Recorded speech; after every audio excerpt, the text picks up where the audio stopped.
کہ جو دل ہے نا، وہ دل ایک چیز کو تسلیم کرتا ہے، ایک کی محبت کو تسلیم کرتا ہے۔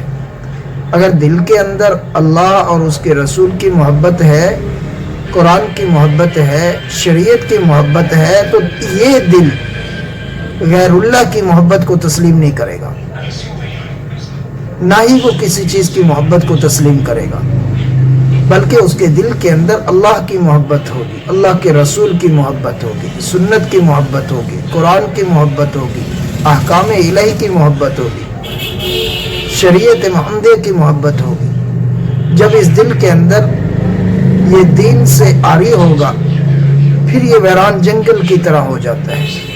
اب اس کے اندر پھر کسی اور کی محبت چھا جاتی ہے، اب اس کی وجہ سے پھر یہ بے چین رہتا ہے، کیونکہ دل کا تعلق ذکر اللہ سے ہے۔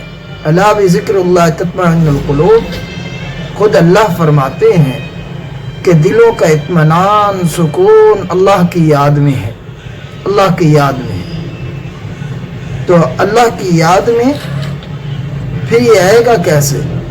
اس میں ایک تو ہوتا ہے وظیفوں کا پڑھنا، دوسرا یہ ہے سب سے پہلے جو ہے وہ احکام الہی کا پورا کرنا ہے۔